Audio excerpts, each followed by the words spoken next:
The new constitution doesn't have a ringing endorsement, does it, from Egyptians? Is Egypt divided?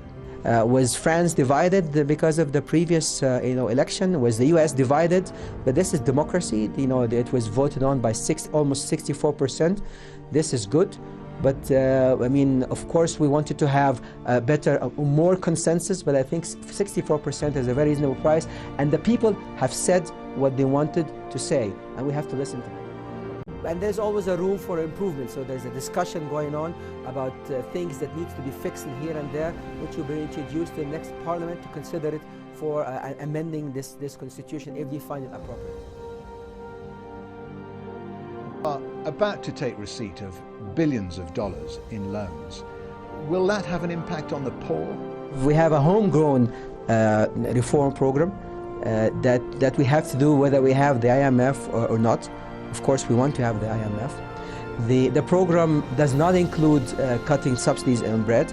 On the contrary, but it is organizing the system, and we have done it already. That enables the poor to get their share of bread at very, very, very cheap price without having to go to the hassle of standing long lines that they used to do before. Subsidies, I mean, we have to do it in a way to be smart, to reach the target group, to reach the poor people.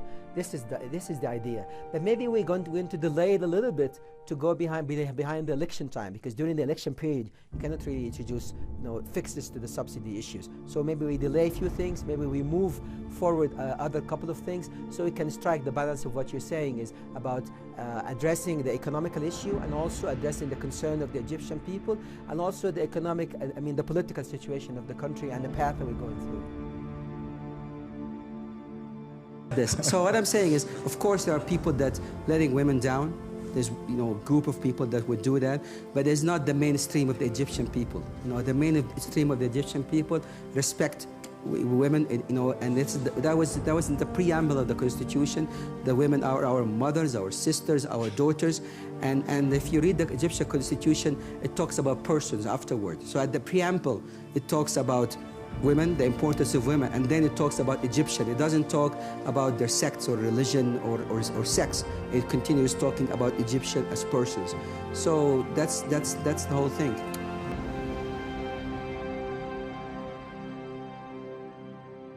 I met Madame Lagarde this afternoon. We are in continuous engagement with IMF from our technical people and hers. We were talking about having a visit from the IMF within the coming 2 weeks to finalize the agreement.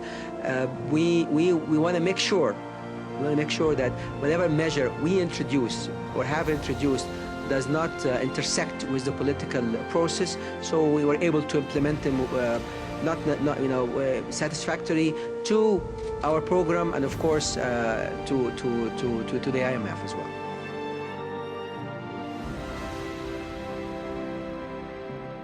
We also consider that the potential of the Egyptian economy is huge, not only because of the location or the young labor trained force, but also in terms of the incentives that Egypt provides. Access to the Egyptian market.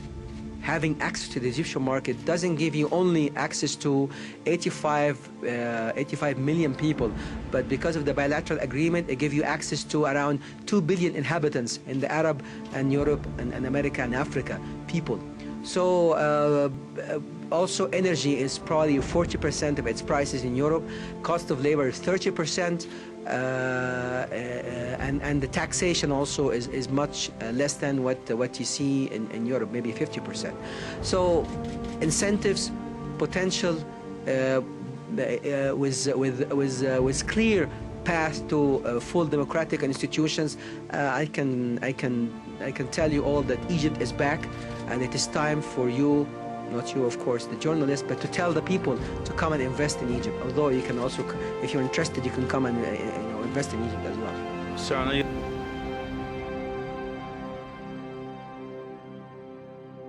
And how can you advance the promise of the Arab Spring in the light of deepening economic and political uncertainties?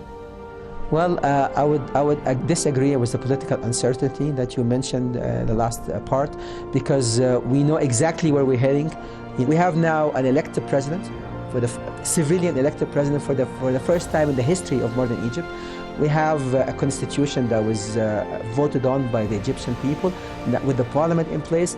The economy is not fixed yet, but we're heading to the right direction with the reform program, with the IMF loan, with attracting foreign investment, with the great potential of the Egyptian economy, and I strongly think that Egypt could be a model for the Arab Spring countries.